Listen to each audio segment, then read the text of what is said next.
కోసం ఛానల్ ను సబ్స్క్రైబ్ చేయండి. పక్కనే ఉండే బెల్ సింబల్ ను క్లిక్ చేయడం మర్చిపోకండి. అప్డేట్స్ ని మిస్ అవ్వకండి. నిన్న జరిగినటువంటి ప్రగతి నివేదన సభ రాష్ట్రంలో ఉన్నటువంటి టీఆర్ఎస్ కార్యకర్తలకు, నాయకులకు,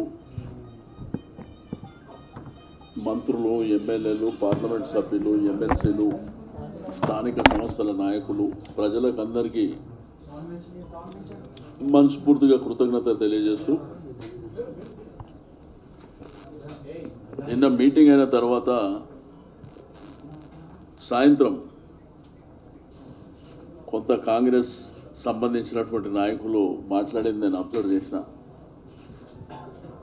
అంటే వాళ్ళు ఎక్స్పెక్ట్ చేసినట్టు బాగా వాళ్ళని ముఖ్యమంత్రి గారు బాగా తిడతారని ఎక్స్పెక్ట్ చేసినట్టు వాళ్ళు డిసప్పాయింట్ అయిన పాపం. సభ యొక్క కంటెంటు, సభ యొక్క పేరు ప్రగతి నివేదన సభ. అంటే గడిచిన 4.5 సంవత్సరాలల్లా టీఆర్ఎస్ ప్రభుత్వం వచ్చిన తర్వాత గుడ్ గవర్నెన్స్ ఇవ్వడానికి, డెవలప్మెంట్, వెల్ఫేర్, ఈ 2 కార్యక్రమాలు ఎంత బ్రహ్మాండంగా జరిగినాయి చెప్పుకోవడానికి ఆ సభ పెట్టింది. కానీ వాళ్ళు పాపం కాంగ్రెస్ వాళ్ళు నిరుత్సాహపడ్డారు. ఏంటంటే వాళ్ళని తిడతారేమో అని. వాళ్ళు రాత్రి వాళ్ళ యాంగ్జైటీ చూస్తుంటే, వాళ్ళు మాట్లాడిన విధానం చూస్తుంటే ఆవేదన సభ అని కానీ, లేకపోతే తుస్సుమన్నది అనేటువంటిది కానీ, నేను మా గవర్నమెంట్ డాక్టర్స్కి అందరికీ రిక్వెస్ట్ చేస్తున్నా, ఏదైతే ఐ క్యాంప్ నడుస్తుందో కంటి వెలుగు, మా డాక్టర్స్ హుజురాబాద్లో ఉన్నారు. రెండోది, నిన్న మాట్లాడిన నాయకుల కాన్స్టిట్యున్సీలలో కూడా మా డాక్టర్స్ ఒక్కసారి వీళ్ళ కళ్ళు కూడా చెకప్ చేయండి. కళ్ళు లేని కబోదుల్లాగా టీవీలో వచ్చినటువంటి దృశ్యాలను కూడా చూసేటువంటి పరిస్థితి కూడా లేదు. ఒక్కసారి ఎంతకైనా మంచిగా ఐ చెకప్ చేస్తే వాళ్ళ కంటి చూపు మెరుగుపడడానికి అవకాశం ఉంటుంది. సభ ఫెయిల్యూర్ అయినట్టు కానీ, అసలు ఈ దేశంలో ఇంత భారీ సభ ఎక్కడ జరగలే. రెండోది, వాళ్ళు మాట్లాడేటువంటి మాటలు, డబ్బంతా మిస్యూజ్ చేస్తున్నారని ఒక మాట. రెండోది, సగం ఆర్టీసీ మేమేదో వాడుకున్నామని. ఆర్టీసీ సిస్టంలోనే ఆ ప్రొవిజన్స్ ఉన్నాయి. ఎవరన్నా డబ్బు కడితే ప్రైవేట్ వ్యక్తులు కానీ, లేకపోతే మీరు చాలా సందర్భాల్లో చూస్తారు, మ్యారేజెస్ అప్పుడు కానీ ఎవరికైనా కానీ ఆ ఫెసిలిటీ ఉంది. మా కార్యకర్తలు, మా నాయకులు డబ్బులు కట్టి బస్సులు తీసుకుంటే వాళ్ళ ఆందోళన ఏందో ఒక్కసారి నాకు అర్థం కాలే. రెండోది ఏంటంటే, కాంగ్రెస్ ప్రభుత్వం ఉన్నప్పుడు కనీసం అప్పుడన్నా మీ సభలు జరిగినాయి. ఆ సభలలో ఆర్టీసీ బస్సులు పెట్టినరా లేదా, కనీసం ఆయన మంత్రిగా పనిచేశాడు ఉత్తమ్ కుమార్, ఆ మాత్రం జ్ఞానం లేకుండా మాట్లాడుతాం. నిన్న జరిగిన సభలో మేము మొదలే పోలీస్ డిపార్ట్మెంట్ ద్వారా కానీ పార్టీ నాయకులు కూడా అప్పీల్ చేశారు, మీరు ఏదన్నా ఉంటే ఒక్కరోజు కోసం మీరు ఏదన్నా వేరే ప్రాంతాలకు వెళ్ళే వాళ్ళు కూడా కొంత విరమించుకోండి, ఈ సభ జరుగుతుంది, కొంత ఈ ఇబ్బందులు అవుతాయి కాబట్టి దయచేసి మేము రిక్వెస్ట్ చేసినాం. వాళ్ళు మాట్లాడుతుంటే కంటెంట్ కూడా లేదు ఎక్కడ. ఆ గాలి మీద మాట్లాడుతుండో, ఆయనకు ఆ బుద్ధి జ్ఞానం, ఆ భగవంతుడు కొంత జ్ఞానం అన్న ప్రసాదించాలి. ఎందుకంటే ఆయన ఇంతకుముందు డిఫెన్స్లో పనిచేసిన అంటాడు. ఆయన ఏం మాట్లాడుతాడో ఆశ్చర్యం వేస్తుంది, ప్రజలు నవ్వుకుంటారు. రెండోది, ఒక్కొక్కడు ఒకటి మాట్లాడిండి అట్లా. నిన్న మాట్లాడితే పొన్నాల లక్ష్మయ్య గారు మాట్లాడింది చూసిన నేను. కనీసం నీ అనుభవం, నీ వయసు, గతంలో ఇరిగేషన్ మినిస్టర్గా మీరు పనిచేశారు, నువ్వు ఎక్కడ బయట పోయి అడగకు, నీ జనగాం కాన్స్టిట్యున్సీలో పోయి నీ గ్రామంలో అడుగు. ఈ గవర్నమెంట్ వచ్చిన తర్వాత దేవాదుల నీళ్లు మీ ప్రాంతానికి వచ్చిందా లేదా? రెండోది పక్కన కొండపోచమ్మ సాగర్ ఇరిగేషన్ ప్రాజెక్టు ఎంత స్పీడ్గా జరుగుతుంది? కనీసం మీలాగా అడ్వాన్స్ పేమెంట్లతోని ప్రజా సొమ్మునంతా దొబ్బేసి తీసుకొచ్చి ఇక్కడ రియల్ ఎస్టేట్లో పెట్టి దాంట్లో నువ్వు ఒక ప్రధానమైనటువంటి బాధితుని కల్పిట్. కనీసం నువ్వు మాట్లాడేటప్పుడు నీ జ్ఞానంతో మాట్లాడు. రెండోది ఉత్తమ్ కుమార్ రెడ్డి గారు మాట్లాడతారు. నేను అడుగుతాను, నీ హుజూరాబాద్ పోదాం, నీ హుజూర్నగర్ పోదాం, మిషన్ కాకతీయ కానీ. రెండోది అసలు ఒక విచిత్రమైన వితండమైనటువంటి వాదం. ఇంటింటికి నీళ్ళు ఇవ్వకపోతే నేను ఓట్లు అడగనని చెప్పిన మాట వాస్తవం. అది నిండు శాసనసభలో జరిగింది. రాష్ట్రంలో ఉన్నటువంటి వేలాది గ్రామాలకు, లక్షలాది గ్రామాలకు ఆల్రెడీ మిషన్ భగీరథ ద్వారా నీకు అక్కడ పైప్ లైన్ అంతా కంప్లీట్ అయింది. అది ఏ గ్రామంలో అడిగినా కానీ పని జరిగింది లేదు అందరు చెప్తారు. నీళ్ళు ఇవ్వడానికి కొంత వెనుక ముందు అవుతుందేమో. నువ్వు చెప్పిన డేట్ అయిపోయింది కదా. అసలు నీ దిక్కుమాలిన మీ కాంగ్రెస్ పార్టీకి 125 సంవత్సరాల చరిత్ర ఉందన్నటువంటి మీ దిక్కు దివానం లేనటువంటి పార్టీ గ్రామాలల్లో నీళ్ళు ఇస్తాము, డ్రింకింగ్ వాటర్ ఇస్తాము అన్నటువంటి ఆలోచన మీకు ఏ రోజన్నా వచ్చిందా? సిటీలో ఇవ్వచ్చు, టౌన్లో ఇవ్వచ్చు, మీ గ్రామాలల్లో అంటే చెరువుల దగ్గర పోయి తాగే నీళ్ళు తెచ్చుకునే వాళ్ళు, బావిల దగ్గర పోయి నీళ్ళు తెచ్చుకునే వాళ్ళు, చెరువు ఉండిపోయి బావి ఎండిపోయి నానా ఇబ్బందులు పడుతున్నటువంటి ప్రజలకు ఇంటింటికి హైదరాబాద్లో ఇచ్చినట్టు నీళ్ళు ఇద్దాం అన్నటువంటి అది ఆలోచన మీకు ఏ రోజన్నా మీ జీవితంలో మీరు బాగుండాలి, మీ కుటుంబాలు బాగుండాలి. రెండోది 24 గంటల పవర్ గురించి ఆయన చెప్పే ఒక్క యూనిట్ కూడా ప్రొడక్షన్ మేము చేయలేదంట. ఫైన్, మరి ఎందుకు మీరు కరెంట్ ఇవ్వలేకపోయారు? మీరు 45 ఏళ్ళు పరిపాలన చేశారు కదా. 45 సంవత్సరాలు మీరు పరిపాలన చేశారు కదా. కనీసం మీ ఫ్యామిలీని అడగండి, ఈ గవర్నమెంట్ వచ్చినాక కరెంట్ ఎంత బ్రహ్మాండంగా ఉంది. మీ ఫ్యామిలీని అడగండి, వేరే వాళ్ళు అవసరం లేదు. మీ భార్య పిల్లల్ని అడగండి, కరెంటు బాగుందా లేదా. గతంలో మీ ప్రభుత్వంలో 9 గంటలు ఇస్తామని చెప్పి రైతాంగానికి ఏ రోజైనా 5-6 గంటలు ఇచ్చినరా? కనీసం మీ గ్రామాలను అడగండి. మన గవర్నమెంట్ రాగానే 9 గంటలు ఇచ్చిన మాట వాస్తవం, అది రైతాంగానికి అంతా తెలుసు. ఇప్పుడు 24 గంటల కరెంట్ ఇస్తున్నాం, ఫ్రీగా ఇస్తున్నాం. రాష్ట్రంలో రైతులందరూ సంతోషంగా ఉన్నారు. కాంగ్రెస్ వాడు మాత్రం సంతోషంగా లేడు. ఎందుకంటే నేను ఒకవైపు అంటే నువ్వు ఒకవైపు అన్నట్టు మాట్లాడతారు వాళ్ళు. రెండోది వాళ్ళ భాష, అంటే మాకు భాష రాదా, మేము మాట్లాడలేమా, మాతో పూసుకుంటే ఏమవుతుందో తెలియదా మీకు? మేము డిగ్నిటీ ఈరోజు ఒక ప్రజాస్వామ్య పద్ధతిలో ఒక గౌరవంగా ఉండాలనేటువంటి, ఒక డిసిప్లిన్గా ఉండాలనేటువంటి ఒక కాన్సెప్ట్ తప్ప మీరు మాట్లాడే భాష ఏంది? మాట్లాడితే ముఖ్యమంత్రి గారు వాళ్ళ కుటుంబం. అరే నువ్వేం చేస్తావు చెప్పాయా? నీ ప్రభుత్వంలో గతంలో నువ్వు చేసింది ఏంది, ఇప్పుడు చేస్తావేంది? రెండోది ఫీజు రియంబర్స్మెంట్ మేము ఇవ్వలేదంటాడు. చూసుకుందామా లెక్కలు? ఎక్కడనన్నా ఫీజు రియంబర్స్మెంట్ విషయంలో స్టూడెంట్స్ 4.5 సంవత్సరాలుగా ఇక్కడన్నా ఇబ్బందులు పడ్డటువంటి, ఒకవేళ మేనేజ్మెంట్కు కొంత వెనుక ముందు ఇస్తుండొచ్చు, మేము ఒక బ్యాలెన్స్ ఉంటే ఉంటుండొచ్చు. ఫీజు రియంబర్స్మెంట్ గురించి మాట్లాడతారు. రెండోది మొన్న ముఖ్యమంత్రి గారు ప్రైమ్ మినిస్టర్ గారితో మాట్లాడి ప్రెసిడెంట్ ఆఫ్ ఇండియా వారు మొన్న జోనల్ వ్యవస్థ గురించి మన పిల్లలకు స్థానికత కోసం 95%, అది ఎంత ఈజీగా మాట్లాడుతున్నారంటే మీ ముఖాలకు నేషనల్ అంటే కేంద్రంలో మీ కాంగ్రెస్ ప్రభుత్వం ఉన్న ఇక్కడ మీ ప్రభుత్వాలు ఉన్న ఒక్క ఇష్యూని కూడా మీరు ధైర్యంగా ఈ రోజున అడ్రస్ చేసిండ్రా? నేషనల్ ప్రాజెక్ట్ అంట. ఏ నేషనల్ ప్రాజెక్ట్ తెచ్చారు చెప్పగలుగుతారా? మీకు దిక్కు దివానం లేదు. ఇక్కడ ఉన్నటువంటి అన్ఎంప్లాయీస్ కానివ్వండి, ఉద్యోగ సంఘాలు కానివ్వండి, ప్రజలందరూ సంతోషంగా ఉన్నారు. ఏంది, మా పిల్లలకు ఉద్యోగాలు వస్తాయనేటువంటి ఒక నమ్మకంతో గవర్నమెంట్ పెట్టిన, సీఎం గారు పెట్టిన ఎఫర్ట్తోని మీకు ఆ జ్ఞానం కూడా లేకపోయే. రెండోది, తెలంగాణ వచ్చింది సంక్షేమం కోసం అని అడుగుతాడు ఒకడు. అంటే వాడికి బుద్ధి జ్ఞానం ఏమైనా ఉందా? ఒకవైపున డెవలప్మెంట్, రెండో వైపున వెల్ఫేర్.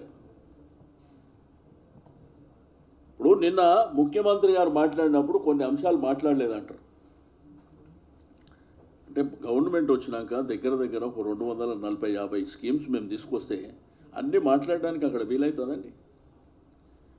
ఇంకోటి ఏమంటాడంటే 12% రిజర్వేషన్ ఏమైంది మన ముస్లిమ్స్కు, ఎస్టీలకు ఏమైందని అడుగుతాడు.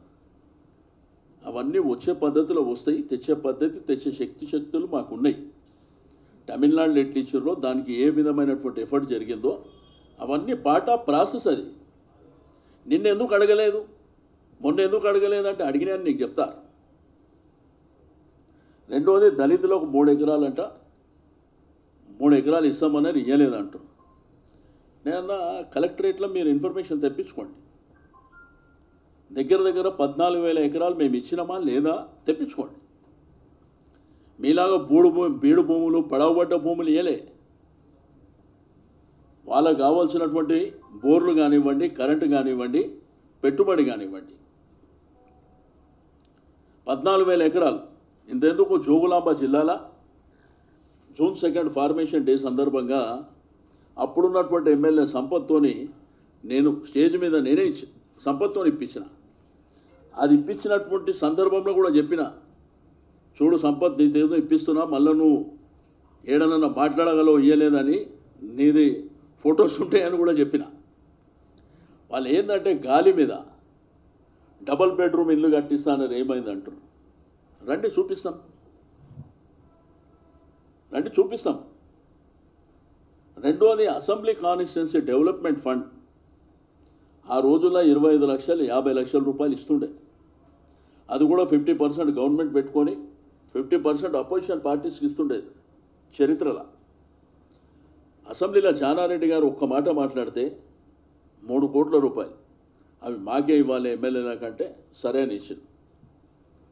అసలు మీరు టెంపుల్ ట్రస్టీ మెంబర్లో కూడా వేరే పార్టీని వేయలే మీరు. రెండోది, గొర్రెలు ఇస్తే అవుతుందా, బర్రెలు ఇస్తే అవుతుందా, చేపలు ఇస్తే అవుతుందా అంటే దాని సంపద ఏంది, వాళ్ళ కుటుంబాలు ఎంత బ్రహ్మాండంగా బాగుపడతాయి. వాళ్ళ చాలా పెద్ద కుటుంబాలు అవి. వాళ్ళ కుటుంబాలు ఎంత బాగుపడతాయి అన్నటువంటి ఆలోచన మీకు ఏమన్నా ఉందా ఏ రోజన్నా? ఇప్పుడు ఈ ప్రభుత్వం వచ్చినాక మనం తెచ్చినటువంటి గొర్రెల విషయంలో కానీ, చేపల విషయంలో కానీ ఎంత సంపద ఆ కుటుంబాలకు వస్తున్నాయో కనీసం అదన్నా స్టడీ చేయండి. జ్ఞానం లేకుండా, బుద్ధి లేకుండా మాట్లాడితే ఆ కుటుంబాల దగ్గర రానియరు మిమ్మల్ని. ఎందుకంటే దాంతో చాలా లాభాలు ఉన్నాయి రైతులకు కూడా, ఎరువుల విషయంలో. ఇవన్నీ ఎక్కడ లేకుండా ఏదో తుస్సుమన్నదంట, ఆవేదననంట. అంటే ఓకే, కనీసం నేను అడుగుతున్నా, ఐ చెకప్ చేస్తారు డాక్టర్లు. కనీసం మన యొక్క రాష్ట్రంలో కానీ దేశంలో ఉన్నటువంటి నేషనల్ పేపర్స్ కానీ, మన తెలుగు పేపర్ కానీ మీరు చదవండి ఒకసారి. నిన్న జరిగిన మీటింగ్ ఎట్లా జరిగింది అనేటువంటిది. నాకు తెలిసి నాకు 25 సంవత్సరాల చరిత్రలో ఇటువంటి మీటింగ్ నేను ఎప్పుడు చూడలే. తండోపతండాలు. నీకు రిటర్న్ వెళ్తుంటే కూడా రోడ్ల మీద విపరీతమైనటువంటి బస్సులు, జనం రోడ్ల మీద. నీకు ఆ మీటింగ్ సందర్భంగా కూడా కరెక్ట్ ముఖ్యమంత్రి గారు మాట్లాడే 5 నిమిషాల ముందు ఆ మబ్బులు వచ్చేసినాయి, వర్షం వచ్చే విధంగా. ఆ తర్వాత ఆ మబ్బులన్నీ పోయి క్లియర్ అయ్యి, అంటే వచ్చింది క్లియర్గా. మన మీడియా మిత్రులు కూడా ఉన్నారు. అంటే వరుణదేవుడు కూడా ఈ ప్రభుత్వానికి, పార్టీకి సహకరిస్తుంది. మీరు ఒక వర్గం వాళ్ళు పదే పదే పనిగట్టుకొని ముఖ్యమంత్రి గారిని దించేస్తాం. నిన్న కూడా కేసీఆర్ ఆటో అంట. అరే కేసీఆర్ ఆటో అంటే ఏమొస్తుందా? నువ్వు ఏం చేస్తావు చెప్పు. ఇప్పుడు ప్రజలు మీకు ఓటేయాలన్నప్పుడు మీరు ఏం చేయగలుగుతారు? కేసీఆర్ ఆటో అంటే ఓటేస్తారా?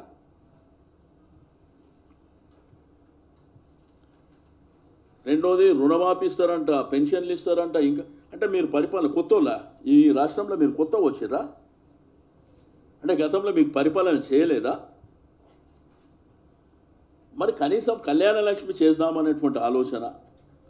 పోనీ తెలంగాణ వ్యాప్తంగా మన పిల్లలు చదువుకోలే, కొంత ఎడ్యుకేషన్ నెగ్లెక్ట్ చేయబడ్డది, గత ప్రభుత్వాలు పట్టించుకోలే. మన ప్రభుత్వం వచ్చినాక క్వాలిటీ ఎడ్యుకేషన్ విషయంలో కేజీ టు పీజీ వరకు గురుకుల పాఠశాలలు పెట్టి ఆహారం కూడా, భోజనం అనేది కూడా ఇంపార్టెంట్. మంచి భోజనం ఇస్తే ఆ పిల్లలు ఆరోగ్యంగా చదువుకోవడానికి అవకాశం ఉంటుంది. డ్రాప్అవుట్స్ గతంలో ఎందుకు జరిగినాయి? ఎందుకు పిల్లలు స్కూళ్ళల్లో చేరలేకపోయిందంటే ఆ దొడ్డు బియ్యం కానీ, ఆ పురుగులు కానీ, ఆరోగ్యపరమైనటువంటి సమస్యలు మీరు ఏ రోజైనా అడ్రస్ చేసిర్రా? ఈరోజు జూనియర్ కాలేజ్, డిగ్రీ కాలేజీల వరకు భోజనం పెట్టాలనేటువంటి కార్యక్రమం మీరు తీసుకొస్తున్నాం. ఇంత బ్రహ్మాండంగా కనీసం హాస్టళ్లలో ఉండేటువంటి పిల్లలు మెస్ ఛార్జీలు పెంచమంటే 10 ఏళ్ళు కొట్లాడితే ఏ రోజన్నా అడ్రస్ చేసినటువంటి దాఖలాలు మీకున్నాయా? ఏ రోజు కూడా మీకు ఆలోచన లేదు. ఉద్యమాలు చేసిర్రు, పోరాటాలు చేసిర్రు, చేయలే మీరు. మేము 100% పెంచినాం. బీజేపీ అయినా కూడా నేను పేపర్లో చూసిన. నేను నరేంద్ర మోడీ మీటింగ్లు ఎందుకు పెడుతున్నా అడుగుపోయా ఫస్ట్, మమ్మల్ని అడిగే ముందు. రెండోది మా మీటింగ్లకు పర్మిషన్ తీసుకోండి, ఏడంటే ఆడ తీసుకోండి. ఏదైతే ఇందిరా పార్క్లా దాన్ని మార్చి ఎల్బీ నగర్లో పెట్టినటువంటిది. రెండోది మేమేమైనా ఇందిరా పార్క్లో మీటింగ్ పెట్టినామా? అంటే పర్మిషన్ గవర్నమెంట్ ఏదైతే ఇవ్వలేనటువంటి ప్రాంతాల్లో మేము ఎక్కడ పెట్టినామా? నేను అడుగుతా, మీ సొల్లు కబుర్లు మీరు కానీ కాంగ్రెస్ పార్టీ వాళ్ళని కూడా మీరు రాష్ట్రంలో ఎక్కడ పెడతారో మీటింగ్ చెప్పండి. పర్మిషన్ ఇస్తాం మీకు దమ్ము ధైర్యం ఉంటే. ఎందుకు మీకు భయం పుట్టుకుంది? ముందస్తు ఎన్నికలకు పోతారు అని అంటే అదొక భయం. ఎందుకు పోతురు అని ఒకడు అంటాడు, ఇప్పుడు ఎందుకు పోతురు అని ఒకడు అంటాడు, లేదు అభద్రతా భావం ఉందని ఇంకోడు అంటాడు. అసలు మీ భయం ఏంది చెప్పు? ఆడు సూటు కేసులు దొంగతనం చేసి జైలుకు పోయినోడు కూడా మాట్లాడతాడు పెద్ద పెద్ద మాటలు. కనీసం సిగ్గు, జ్ఞానం, ప్రజలేమనుకుంటారు అనేటువంటి ఆలోచన ఎవరికైనా ఉండాలి కదా. గొప్పగా మాట్లాడితే, ఇష్టం ఉన్నట్టు మాట్లాడితే, ఏది పడితే అది మాట్లాడితే ప్రజలు ప్రశంసిస్తారా? చెదరించుకుంటారు మిమ్మల్ని. ఇక హనుమంతరావు మాట్లాడతాడు, ఆయన నా పార్టీ వాడు కూడా పట్టించుకోడు, ఆయన మాట్లాడతాడు. ఆయన ఏది పడితే అది మాట్లాడతాడు. వాళ్ళంట తెలంగాణ హైదరాబాద్తో కూడిన తెలంగాణనంట సోనియా గాంధీ గారు ఇచ్చారు. ఎప్పుడు ఇచ్చిండ్రా? ఏ పరిస్థితులు ఇచ్చారు? తెలంగాణ సమాజం ఒత్తిడి తట్టుకోలేక 14 సంవత్సరాలు కేసీఆర్ గారి నాయకత్వంలో ఉధృతమైనటువంటి ఒత్తిడి వచ్చిన తర్వాత తప్పనిసరి పరిస్థితుల ఇవ్వవలసి వచ్చింది. ఏదో పుణ్యానికి ఏమి ఇయ్యలే, మీ మీద అటు ఆ విధమైనటువంటి ఒత్తిడి పెరిగిన తర్వాత ఇచ్చారు. రెండోది వచ్చినటువంటి తెలంగాణ ఒక ఎంప్లాయ్మెంట్ ఎక్కడ పోయింది అంటాడు. అరే ఎగ్జిస్టింగ్ 3 లక్షల చిల్లర ఉద్యోగాలు ఉన్నాయి మన తెలంగాణ రాష్ట్రంలో. 72 సంవత్సరాల నుంచి మీ దిక్కుమాలిన ముఖాలకు మీ ప్రభుత్వంలో కనీసం రిటైర్ అయినటువంటి వాళ్ళ ప్లేస్లో కూడా మీరు రిక్రూట్మెంట్ చేయలేని మీ దద్దమ్మలు మీరా మా గురించి మాట్లాడేది. తెలంగాణ పబ్లిక్ సర్వీస్ కమిషన్ ఆధ్వర్యంలో ఎక్కడ కూడా ఇన్ఫ్లుయెన్స్కు అవకాశాలు లేకుండా అందరూ ఆన్లైన్లో చెక్ చేసుకునే విధంగా ఇప్పటి వరకు ఇచ్చినటువంటి ఉద్యోగాల సంఖ్య రమారమి 37,000. ఇంకొక 60,000 వరకు నోటిఫికేషన్లు ఇచ్చారు. మేము 1,14,000 ఇస్తామన్న మాట వాస్తవం. ఇస్తాం. మీకు తెలుసు, ఇరిగేషన్లో ఇచ్చినాం, పోలీస్ డిపార్ట్మెంట్లు ఇచ్చినాం, పంచాయతీరాజులు ఇచ్చినాం, కమర్షియల్ ట్యాక్స్లు ఇచ్చినాం, యానిమల్ హస్బెండరీలు ఇచ్చినాం, ఫిషరీస్లు ఇచ్చినాం. అదేవిధంగా మీకు వేరియస్ డిపార్ట్మెంట్లల్లో అగ్రికల్చర్ ఎక్స్టెన్షన్ ఆఫీసర్లని దగ్గర 2,700 మందిని తీసుకున్నాం. ఇది వాస్తవం కాదా? మేము ప్రతి డిపార్ట్మెంట్ని, ప్రజలకు సంబంధాలు ఉన్నటువంటి ప్రతి డిపార్ట్మెంట్ మేము అడ్రస్ చేసినాం. ఈరోజు ఛాంపియన్లని రైతుల గురించి ఈ దేశంలో కానీ ఈ రాష్ట్రాలలో కానీ ఎలక్షన్ దగ్గర కాగానే మేము రైతులకు ఛాంపియన్ల మేమే అంటాడు. ఎవడన్నా వాళ్ళకి 24 గంటల కరెంట్ ఇవ్వడానికి కానీ, లేదు ఇరిగేషన్ ప్రాజెక్టులు, మిషన్ కాకతీయ ద్వారా గ్రౌండ్ వాటర్ రీఛార్జ్ చేసేటువంటి కార్యక్రమాలు కానీ మీ ముఖాలకు ఏ రోజన్నా మీకు ఆలోచన వచ్చిందా? ఈరోజు రైట్ రాయల్గా వాళ్ళకు పెట్టుబడి కూడా ఇస్తున్నాం. ఎకరానికి 4,000, సంవత్సరానికి 8,000.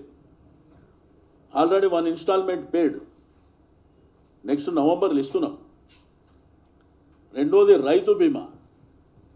రైతు బీమా కూడా యాక్సిడెంటల్ కాదు, న్యాచురల్ డెత్ అయినా కానీ. నేను ఈ మధ్యలో జనగాం మన పాలకుర్తి పోతే ఒకటే గుంట భూమి ఉంది, ఆ రైతుకు 1 గుంట భూమి, దాని వాల్యుయేషన్ అక్కడ అడిగితే 20,000, ఇంకోటి 12,000, వాళ్ళకు కూడా 5 లక్షల బీమా ఇచ్చింది. మీరు ముసలి కన్నీరు అధికారం లేనప్పుడు ఎవడని చనిపోతే ఆడబోయి డబ్బా కొట్టుకున్నాడు, గింతి గంతి అని డిమాండ్ చేసి. అరే మీరు ఇరిగేషన్, నేను అడుగుతా, ఏదైతే కాళేశ్వరం రీసెంట్గా ఈ ఆల్ పార్టీ దొంగలు, ఈ ముఠా గ్యాంగ్ ఆడ కూర్చొని రీఇంజనీరింగ్ సీఎం గారు ప్రాపర్గా చేయలేదంట. నేను అడుగుతా, ఈ దేశంలో ముఖ్యం కేసీఆర్ గారు అంత ఇంజనీర్ ఎవరైనా ఉన్నారా? అరే సెంట్రల్ వాటర్ కమిషన్ చైర్మన్ వచ్చి ఇంత బ్రహ్మాండమైనటువంటి ప్రాజెక్ట్ ఇక్కడ నుంచి మేము నేర్చుకునేది ఉందని చెప్పి పోయినాక కూడా మీకు సిగ్గు లేదు. ఈరోజు మిషన్ భగీరథ నుంచి ఇతర రాష్ట్రాల అధికారులు, సెంట్రల్ గవర్నమెంట్ నుంచి మినిస్టర్స్ అది చూసిన తర్వాత ఆశ్చర్యపోయి అప్రిషియేట్ చేసి ఇది మా దగ్గర కూడా పెట్టుకుంటామని వాళ్ళు మాట్లాడుతుంటే మన రాష్ట్రంలో ఉన్న ఈ సిగ్గుమాలిన కాంగ్రెస్ వాడికి సిగ్గులేదా? రెండోదంట కమిషన్లంట. నేను అడుగుతా, నిన్న వచ్చి జనాభా తీసుకుంటే దగ్గర 25 లక్షల మంది మనకు, మీరు టీవీలో చూసినా ప్రత్యక్షంగా చూసినా రోడ్ల మీద చూసినా ఇది వచ్చింది. డబ్బులు పెట్టి జనం తెచ్చాను. ఇంతమంది డబ్బులకు ఎంత అవుతుంది జస్ట్ ఇమాజిన్. అంటే ఎన్ని వేల కోట్లు అయితే ఒక్కసారి. అంటే మీ దద్దమ్మలు మీరు చేసేది, అంటే మీ అలవాటు, మీ కరప్షన్, అంటే మీ అలవాట్లు అందరికి వస్తాయి. బై బర్త్ మీకు వచ్చినాయి కదా, మీ పార్టీ బర్త్ నుంచే వచ్చినాయి అవి. అందుకే మీరు, మీ కుటుంబాలు బాగున్నాయి, ప్రజలు కాదు. మీకు ఓటేసినటువంటి ప్రజల్ని ఎప్పుడు మీరు పటేళ్లలాగానే చూసారు. మీ కాన్స్టిట్యున్సీ కూడా అమాస పుణ్యానికి మీరు పోయారు. మా ఎమ్మెల్యేలు కడుపు కట్టుకొని ఉన్నారు అక్కడ. ఎన్ని స్కీమ్లు అండి? కంటి వెలుగు బ్రహ్మాండమైనటువంటి కార్యక్రమం. ఊర్లల్లో, పట్టణాలలో, మన సిటీలో క్యూలు కడుతున్నారు. అంటే ఒకటేందంటే హాస్పిటల్ పోవాలంటే భయం, అరే అక్కడ పోయినాక ఏమైనా చెప్తారని.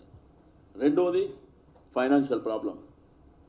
రకరకాల సమస్యలు ఉంటే అసలు కంటి వెలుగు అనేటువంటి ఆలోచన ఈ దేశంలో ఏ ప్రభుత్వానికైనా వస్తుందా? ఫ్రీ మెడిసిన్, ఫ్రీగా ఫ్లెక్సీ, ఫ్రీగా మన కళ్ళజోడు.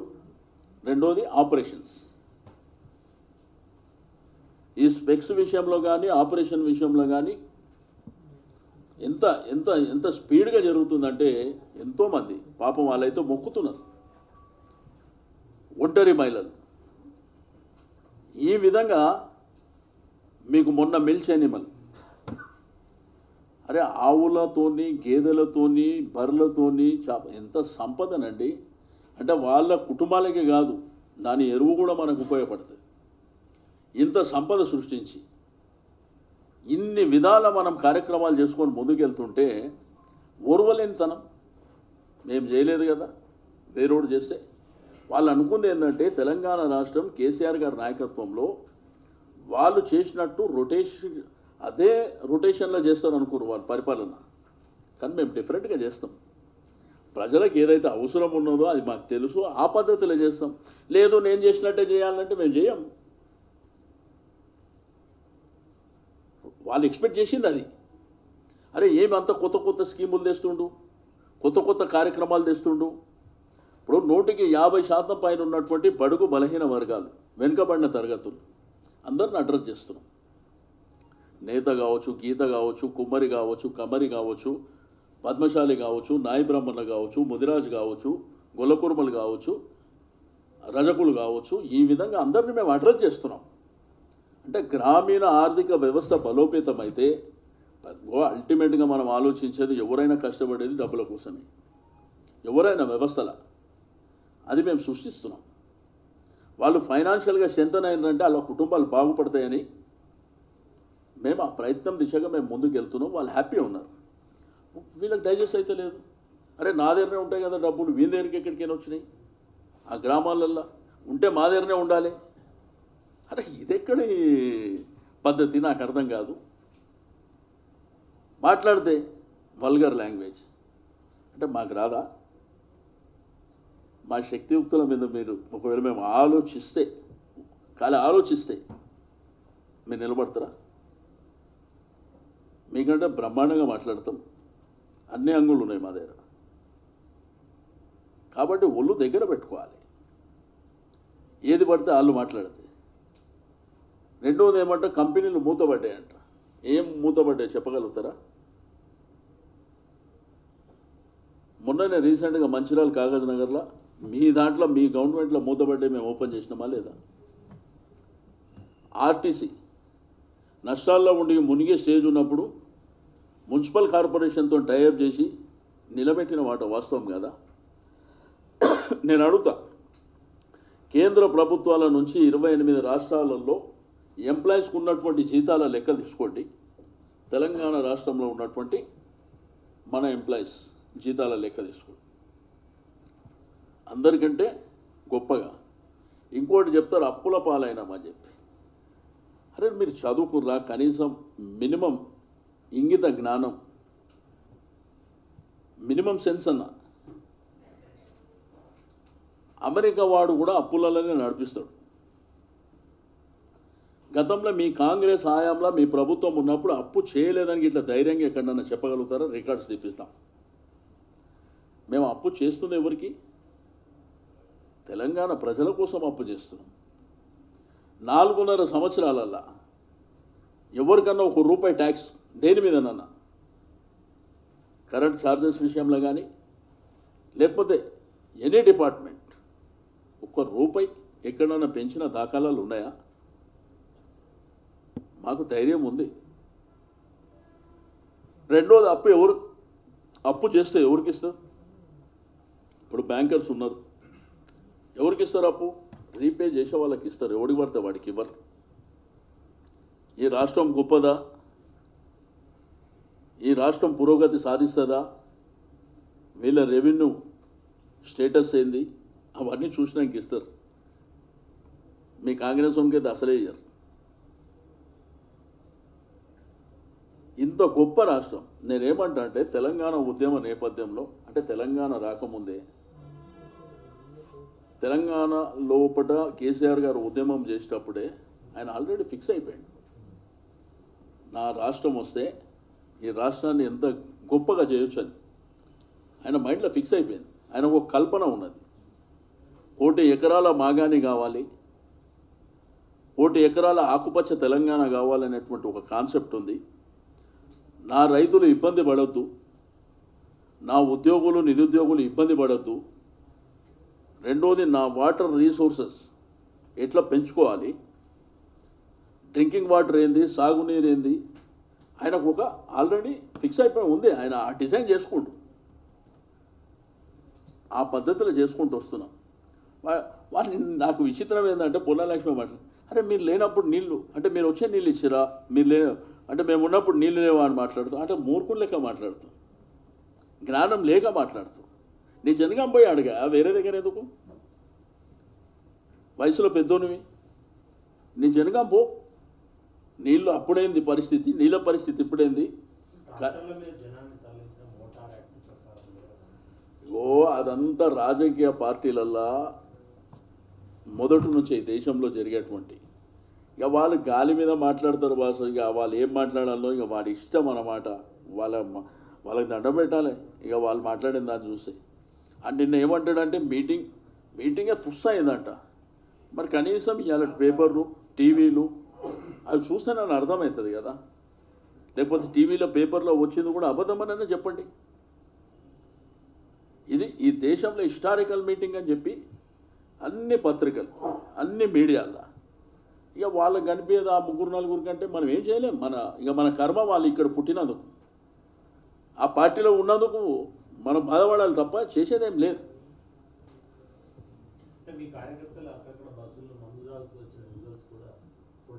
అంటే ఇక మీటింగ్ లేకముందు ఎక్కడ ఎవడు మందు తాగుతలేడు. అదే నేనేమంటే ఈ రాష్ట్రం లోపల రాజకీయ పార్టీలు తీసుకుందాం, ఎక్కువ మందు తాగేటోళ్ళంతా అదే పార్టీలు ఉన్నారు. మీకు కూడా అక్కడక్కడ తారాస పడ్డారు ఏదన్నా క్యాంపులు పెట్టినప్పుడు కానీ. అదే ఆ మాట్లాడిన పార్టీ వాడు కాంగ్రెస్ వాడు. ఇప్పుడు మీకు కూడా అక్కడక్కడ తారాస పడ్డారు ఏదైనా క్యాంపులు పెట్టినప్పుడు కానీ ఏదైనా ఫంక్షన్ జరిగినప్పుడు కానీ. ఇక వాళ్ళు మాట్లాడుతున్నారు. విచిత్రం ఏంటంటే అంటే ఓన్లీ టీఆర్ఎస్ సభకే మందు దొరికింది. అంతకుముందు మందు ఎంత దరిద్రంగా మాట్లాడుతున్నారంటే వాళ్ళు ఏంటంటే అదంతా ఒక ప్లానింగ్ అన్నమాట. ఒక టీవీ, రెండోది కొంతమంది వాళ్ళు ప్లాన్ చేసుకున్నారు. ఇదంతా దానిలో భాగమే, వాళ్ళ ప్లానింగ్ అట్లుంది.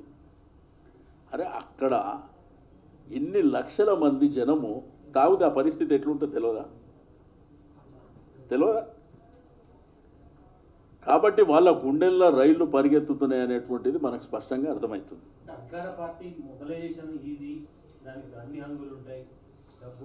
ఇక వాళ్ళు మాట్లాడతారు కదండి. ఎట్లా సహకరిస్తారు చెప్పు, ఎట్లా సహకరిస్తారు? ఇప్పుడు ఆర్టీసీ ఉంది, ఎట్లా సహకరిస్తారు చెప్పాలి కదా. ఆర్టీసీ ఎవరికైనా ఒకటే కదా.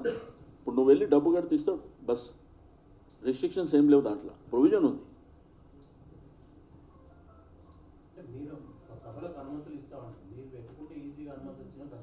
అరే మీరు నేనేమంటా అంటే ఏవైతే రిస్ట్రిక్టెడ్ ప్లేస్ కాకుండా మీరు పెట్టుకుంటామంటే పెట్టుకోండి. మొన్న రాహుల్ గాంధీ పెట్టుకోరు కదా, ఇవ్వలేదా? మీరు రాహుల్ గాంధీ మీటింగ్ పెట్టుకోరు కదా, 2 ప్లేస్లా ఇచ్చారు కదా. మీరు రిస్ట్రిక్టెడ్ ప్లేస్ కాకుండా మాకైనా వర్తిస్తుంది, మీకైనా వర్తిస్తుంది. అక్కడ కొంగరకాలం జనమాసాలు లేవు, మీరు చూసారు, ఒక ఇల్లు లేదు అక్కడ. ఆ మారుమూల గ్రామంలో పెట్టుకున్నాం మా గవర్నమెంట్ ఉన్నప్పటికీ. మేము అదే పెట్టాలనుకుంటే హైదరాబాద్లో పెడితే ఈ జనంతోని ఎక్కడన్నా ప్లేస్ ఉంటుందా? ఎక్కడన్నా మా పద్ధతి కాదు. Rules for ever. మా పద్ధతిలో మేము ఉన్నాం. ఊకే మాట్లాడితే కేసీఆర్ వాళ్ళ కేసీఆర్ కుటుంబం దించేస్తాం. ఏమనంటే కమిషన్. అరే నీ కమిషన్ ట్రైనింగ్ కాంగ్రెస్ పార్టీలో ఉంది కదా. మరి ఆ రోజు ఇరిగేషన్ ప్రాజెక్టులకు రాజశేఖర రెడ్డి గారు ఉన్నప్పుడు అడ్వాన్స్ పేమెంట్ ఇచ్చింది ఎవరు? ఎన్ని ఎకరాలు మీరు కంప్లీట్ చేశారు?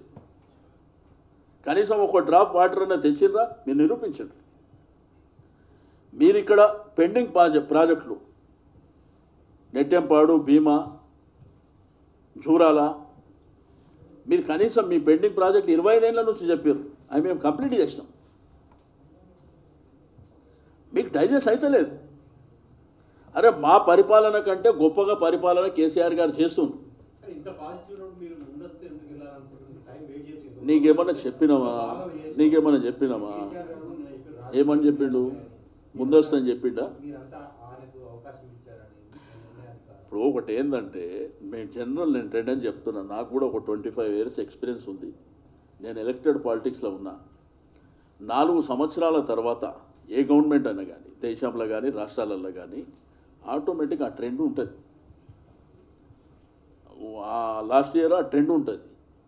ఇప్పుడు మా 4.5 years మేము కంప్లీట్ అయిన తర్వాత ముందస్తు పోతాం, వెనకస్తు పోతాం, జనరల్ ఎలక్షన్ పోతాం. నేనేమంటా అంటే భయం ఎందుకు పడుతున్నారు మీరు? ఈ అసెంబ్లీలో ఉన్న అపోజిషన్ లీడర్ మీరు ఎందుకు తొందరపడుతున్నారు అంటాడు ఆయన. అరే మీకెందుకు భయమా? ఇప్పుడు మా పర్ఫార్మెన్స్ మీద ప్రజలకు నమ్మకం లేదన్నట్టు మీరు మాట్లాడుతున్నారు కదా. మీరు సంతోషపడాలి కదా, రెడీ అనాలి కదా. 100% సవాల్ చేస్తారు. ఈరోజు ప్రజల మీద అచంచలమైనటువంటి విశ్వాసం ఉంది. మా గవర్నమెంట్ పర్ఫార్మెన్స్ ఆ పద్ధతిలో చేసినాం, అన్ని వర్గాలను అడ్రస్ చేసినాం, మీలాగా కాదు.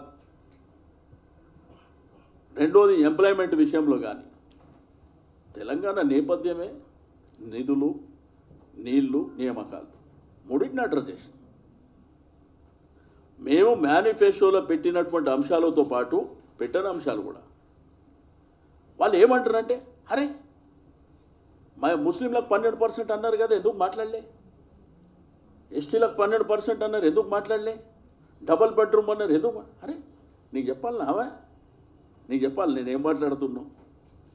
మా పద్ధతులు మాకున్నాయి, ప్రజలకు ఆ విశ్వాసం ఉంది. మేము చేసే పద్ధతిలో చేస్తాం. మీలాగా పోయి ఢిల్లీలో మోకరిల్లి చేతులు కట్టుకొని గులాంగిరి చేసేటువంటి బతుకు మాది కాదు. మీ కాంగ్రెస్ ప్రభుత్వంలో ఢిల్లీ నుంచి ఏం తెచ్చింది? ధైర్యం చేసి మాట్లాడినరా? మీ జీవితాలే గులాంగిరి జీవితాలు, మీ బతికే గులాంగిరి బతుకు. ఢిల్లీలో ఎక్కడ పోయినా కానీ సలాం సలాం అనుకుంటూ ఆడ పోయి ఆ ఏఎస్సీస్ ఆఫీస్ ముంగట మోకరిల్ల మీరా మా గురించి మాట్లాడేది? నేను అడుగుతా, ఈ రేపు జరిగే జనరల్ ఎలక్షన్ లోపల ఈ రాష్ట్రంలో ఉన్నటువంటి పార్లమెంట్, అసెంబ్లీ సీట్లన్నీ మా పార్టీ అధ్యక్షులు కేసీఆర్ గారు ఇక్కడ ఇస్తారు. మీకు ఇస్తారా? చెప్తారా మీరు ధైర్యంగా మేము వీడు ఇస్తామని? సిగ్గు లేకుండా ఆడ పోయి ఫైరవీలు చెంచాగిరీలు చేసుకునే మీరు మా గురించి మాట్లాడతారా? అరే నేను మీటింగ్ అయింది, మేము రిటర్న్ వస్తున్నాం. ఇవాళ రేపు ఆ సెల్ ఫోన్లో కూడా వస్తాయి కదా న్యూస్, ఆ లైవ్ వస్తుంటాయి కదా డిఫరెంట్ ఛానల్స్. అంత యాంగ్జైటీ ఎందుకు మీకు? ఒకరోజు మీటింగ్ అయింది, ఈరోజు పెట్టుకోవచ్చు కదా ప్రెస్ కాన్ఫరెన్స్, ఈరోజు పెట్టుకొని చెప్పొచ్చు కదా. అంత తొందర ఏంది అంట. మళ్ళీ ఏమంటాడు, నేను డిఫెన్స్లో పనిచేసిన అంటాడు. మళ్ళీ కుటుంబం అంటాడు. అరే నువ్వు నీ భార్య పక్క కాన్స్టిట్యూన్సీలు ఎమ్మెల్యేలు ఉండొచ్చా? మీరు గొప్పలా ఈ రాష్ట్రానికి?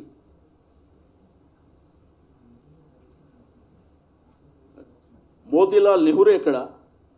వాళ్ళ కొడుకు జవహర్లాల్ నెహ్రూ ఎక్కడ? ఆ తర్వాత ఇందిరాగాంధీ ఎక్కడ? ఆ తర్వాత రాజీవ్ గాంధీ ఎక్కడ? ఆ తర్వాత రాహుల్ గాంధీ ఎక్కడ? మీరు మా గురించి మాట్లాడతారే? అంటే మీ కుటుంబం కాదా? రెండోది, సిగ్గు లేకుండా ఆల్ ఇండియా కాంగ్రెస్ ప్రెసిడెంట్ బచ్చాగాడు ఆడ పోయి మీ సిగ్గు లేకుండా మీ వయసు ఏంది మోకరిల్లుకుంటా పార్లమెంట్లో చూస్తే చిన్న పూరం చేస్తారు, కన్నుకొట్టడం, పోయి కాగులించుకోవడం. మీరు మా గురించా?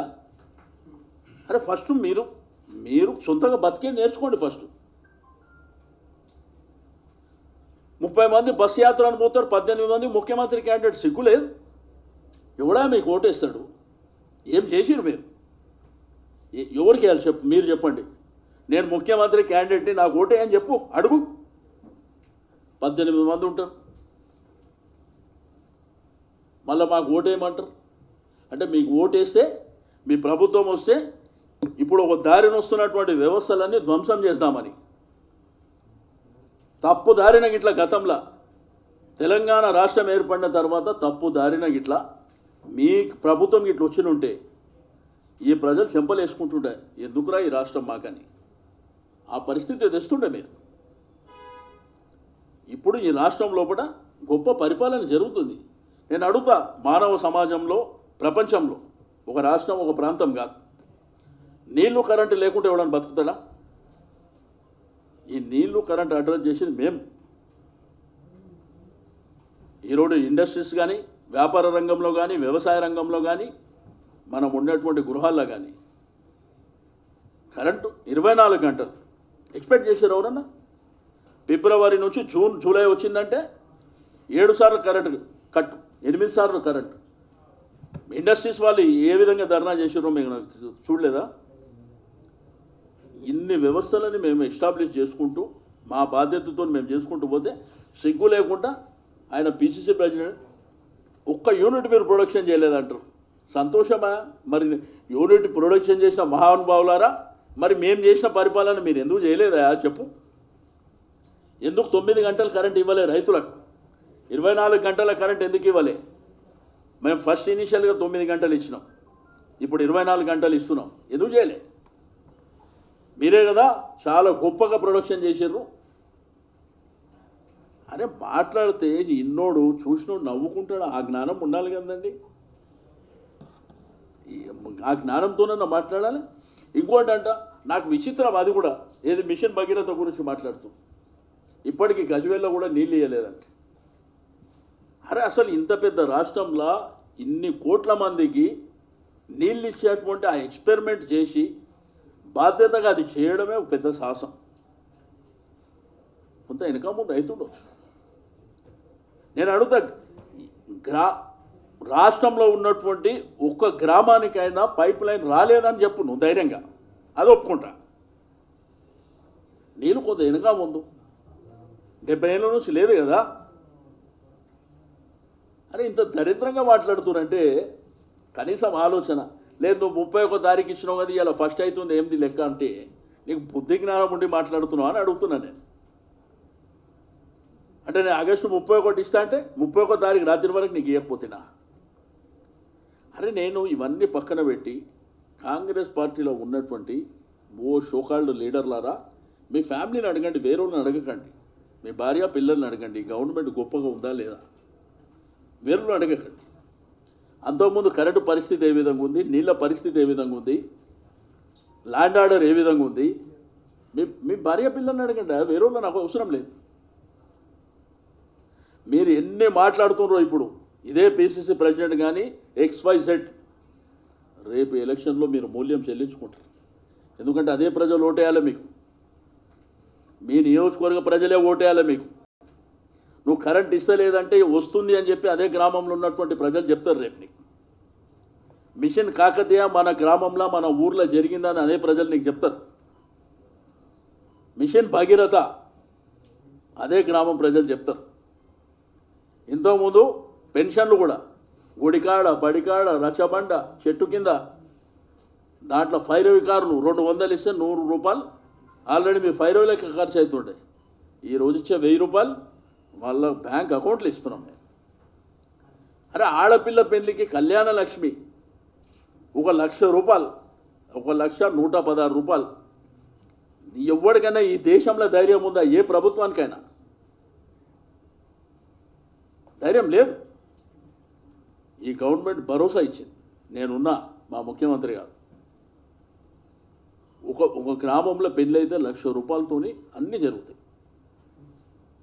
ఎంతమందికి ఆసరా అవుతుంది? ఇనిషియల్గా SC STలకు పెట్టారు, తర్వాత ఓపెన్ పెట్టారు. క్వాలిటీ ఎడ్యుకేషన్, గవర్నమెంట్ స్కూల్లో సన్న బియ్యం. మీకు అసలు మీకు ఎప్పుడన్నా అరే వీళ్ళు మన పిల్లలు, మనకు ఓటేసినటువంటి ప్రజలు, వీళ్ళకి ఇవి చేద్దాం, అవి ఏమవుతున్నాయంటే డైజెస్ట్ అయితే లేదు. అరే అమ్మ ఇంత గొప్పగా పరిపాలన చేస్తారని మేము ఎక్స్పెక్ట్ చేయలే. మాలాగా చేస్తారనుకున్నాం, మీలాగా ఎందుకు చేస్తారనుకుంటాం? మా పద్ధతిలో మేము చేస్తాం కదా. ఇప్పుడు తెలంగాణ ఉద్యమ నేపథ్యం ఆయన మొత్తం గ్రామాలన్నీ స్టడీ చేశాడు. ఏ వర్గాలకు ఆర్థికంగా లిఫ్ట్ ఇస్తే ఏ విధంగా వాళ్ళ కుటుంబాలు స్ట్రెంథన్ అవుతాయి, సస్టైన్ కావాలనేటువంటి ఇంటెన్షన్తో ఆయన అప్పుడు చేసాడు. మీకు ఏదీ లేదు, మాట్లాడితే సీఎం గారు వాళ్ళ ఫ్యామిలీ ఇదేనా? అరే నాకు ఓటేయండి ప్రజలారా, నీకు ఇది చేస్తా చెప్పు. చెప్పా ముఖ్యమంత్రి దిగిపోతే అలా కుటుంబం దిగిపోతే ఏమవుతుంది ప్రజలకు? ఎవడైనా రాజకీయాల జ్ఞానంతో మాట్లాడతాడు. ఇక మనోళ్ళు ఏంటంటే జ్ఞానం లేనటువంటి వ్యక్తులు మన రాష్ట్రంలో ఉన్నారు. ఓకే, మీరేమన్నా అడుగుతా అడగచ్చు. అడిగడానికి కూడా టైం లేదు.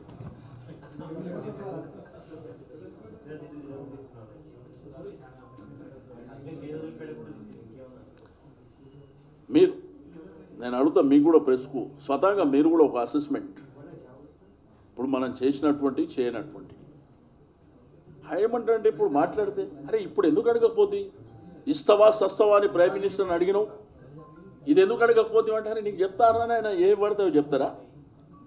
దానికి ఒక టైం వస్తుంది. ABCD ఏదైతే SC రిజర్వేషన్ల విషయంలో కూడా దానికి కూడా ఒక టైం వస్తుంది. ప్రజలకు ఆ విశ్వాసం ఉంది, ఈ ముఖ్యమంత్రి ఎట్లనన్నా సాధించి పెడతాడని. నాకు ఇప్పుడే కావాలి, ఇప్పుడు నిన్న సీఎం గారు కూడా స్పీచ్ ఇచ్చారు, మీరు చూశారు కదా. గవర్నమెంట్ చేసినటువంటి ప్రోగ్రాంలు అన్నీ చెప్పలే, కొంత చెప్పాడు. అరే అవన్నీ ఎందుకు చెప్పలే నువ్వు? అడిగినట్టుంది వాళ్ళ పని.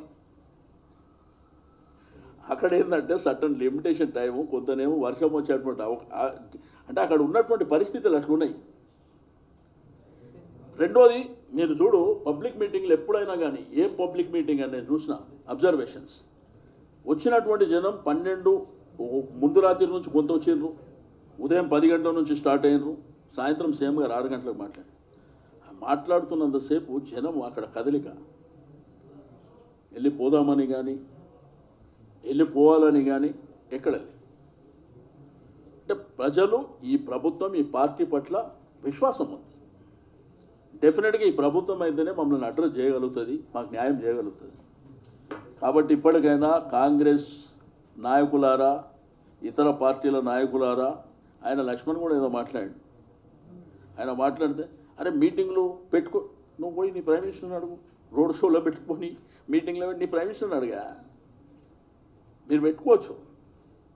నేను బీజేపీలోకి ఒకటే చెప్తున్నా, వాళ్ళు కూడా మొన్న బస్ యాత్రలు పెద్ద పెద్ద మాటలు మాట్లాడిండ్రు.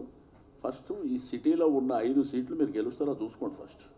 ఇక బయట పోయి మొన్ననే కార్పొరేషన్ ఎలక్షన్లో ఒక సీటు గెలవలే, అవి గెలుస్తారో చూసుకోండి. ఊరికే మీరు కూడా మాట్లాడి, ఒక దిక్కు కాంగ్రెస్ వాడు మాట్లాడి యూనివర్సిటీలు అంటే ఏమో జరిగిందని మాట్లాడుతారు. యూనివర్సిటీలు అందరూ సంతోషంగా ఉన్నారు. గతంలో లాగా పరిస్థితులు లేవు. పిల్లలకు నమ్మకం వచ్చింది ప్రభుత్వం మీద. కాబట్టి ఇప్పటికైనా వినాయక చవితి వస్తుంది, ఆ వినాయక స్వామి వీళ్ళ కాంగ్రెస్ వానికి జర బుద్ధి ప్రసాదించు, ఎట్లా మాట్లాడాలి ఏంది. వీళ్ళు మాట్లాడుతుంది ఏమవుతుందంటే వాళ్ళ పార్టీ క్యాడర్లా డిమారలైజ్ అయిపోతుంది, వాళ్ళ పార్టీని విశ్వసించే పరిస్థితి లేదు. ప్రజలు ఇంత వన్ సైడ్ చెప్తుంటే వీళ్ళు మాట్లాడుతుంటే అన్న ఇంకా మా ఇజ్జత్ పోతుందన్న కింద నాయకులు మాట్లాడుకుంటారు. కాబట్టి ఆ వినాయక చవితి, ఆ విఘ్నేశ్వర స్వామి మంచి బుద్ధి ప్రసాదించి సమాజంలో జరుగుతున్నటువంటి, ఇప్పుడు చెడు జరిగితే చెడు చెప్పండి, మంచి చేయకపోతే చెప్పండి, ఫైన్. కనీసం మంచి చేసినప్పుడు నువ్వు అప్రిషియేట్ చేయకపోయినా పర్వాలేదు, నేను మనసులో పెట్టుకో. ఇప్పుడు మీటింగ్ జరుగుతా కూడా ఫెయిల్ అయిపోయిందని మాట్లాడితే ఇంకా ఏం మాట్లాడతాం? అంటే ఇన్ని టీవీలు, ఇన్ని పేపర్లు, ఇంత ప్రజలు, ఇక వాళ్ళని మీరంతా నెగిటివ్ చూపించినట్ట, లేకపోతే వేరే ఫోటోలు తెచ్చిపెట్టినట్టు ఇక్కడ. Thank you boss. Thanks for watching. Please like, comment, share. Follow on Facebook, Google+, Twitter, Instagram. For more updates, please subscribe Great Telangana TV.